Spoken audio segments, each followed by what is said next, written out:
In this lesson, we'll set up our scene prior to starting our walk cycle.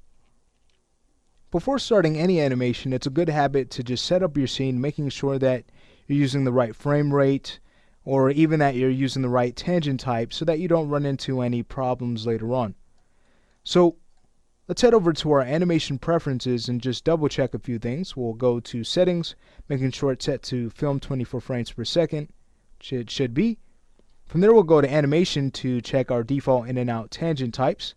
And I like to use plateau. I find that this gives us really nice results, keeping our tangents flat where they need to be flat, or set to smooth where it needs to be smooth. So we'll use that. And then lastly, we'll head over to the time slider category and just make sure that our playback speed is set to 24 frames per second. And also, if you'd like, you can go ahead and make sure update view is set to all, in case you want to see your animation playback in all viewports. But the only issue with this is if you're working with a character that is pretty high res, you may run into some lagging using this option, so be mindful of that. But with a character like this, I think it'd be fine to just keep this set to all. Alright, so everything else should be fine, so we can go ahead and choose save. Alright, now some things we want to keep in mind when animating a walk cycle. First, get into the character's mind. Really think about the personality that you're trying to bring out of this character. That's going to help your character come to life. We shouldn't just animate these walk cycles just to animate them without considering what type of character we're working on. So in this case, what we're actually going to be doing is just animating a casual walk, but we'll add a little bit of personality in the walk, especially in the end when we use animation layers to add a little bit more life to this guy. Another thing we want to keep in mind is weight and balance, but definitely making sure that we have some nice weight throughout the walk and making sure that the character is going to maintain his balance throughout so everything looks natural. Also, you want to animate what's noticeable. There's a lot of things, a lot of subtleties that happen in a walk that you may or may not want to add depending on your shot, depending on how this character is going to be framed in your shot. So be mindful of that, but still what we'll add is going to really, again, make this character have a natural, nice looking walk. Alright, so with these things said and done, let's say we go ahead and start to just set our timeline. I actually like to use odd numbers when working on cycles because this gives us a nice midpoint. And also when choosing an odd number range, you also want to keep in mind an even amount of spacing throughout the range. So I'm going to go ahead and set this playback end time here to 33. That's going to be the length of our cycle. And with this, our midpoint is going to be 17. And then we're going to have an even spacing of 4 frames throughout. So what that means is that our next position is going to be on frame 5, and then the next on 9, 13, so on and so forth. And that's going to keep things even throughout, making sure we have a nice symmetrical cycle. Alright, so with this said and done, I'm going to go ahead and turn on the character's character set so we can set a key on all of our controls. And on frame 1, I'll go ahead and press the S key. To establish our initial key, we'll give it a second, and there we have it. I'll also do the same on frame 33, and this is because we're going to cycle our keys. Now if we just have frame 1 cycled and we start to animate, as we scrub through the animation, we're going to notice some popping as Maya continues to cycle our animation.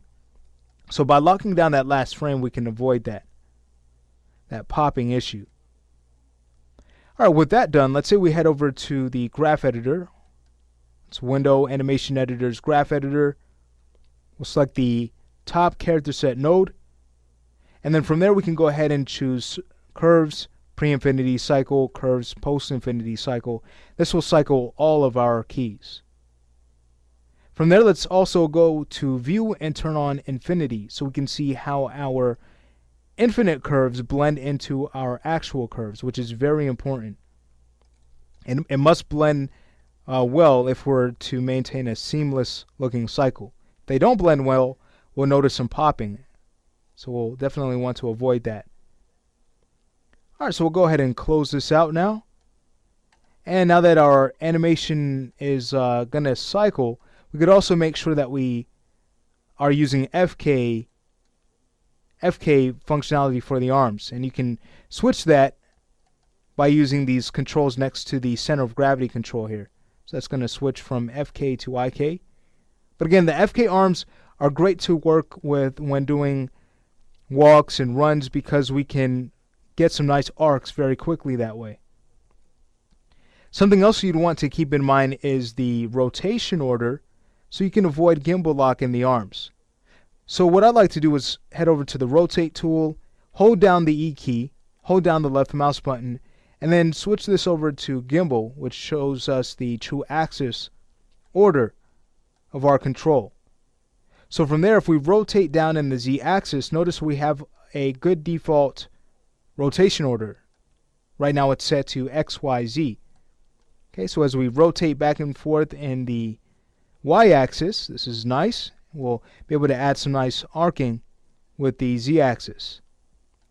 If you rotate your arm down and you already run into gimbal, you may want to definitely change that rotate order. And feel free to change it as you need it to be changed for your shot. It doesn't have to stay the same all the time. To change it, you can head over to the attribute editor, just pressing Control A. From there, go to the first tab, and there it is right underneath Transform Attributes, Rotate Order. Alright, so now that we have our rotation order going for us, we have some keys established. What I'll also do is go ahead and head over to the display layer and go ahead and reference the character so we don't accidentally select the mesh. So we only select our controls. Alright, so that's going to finish up this lesson.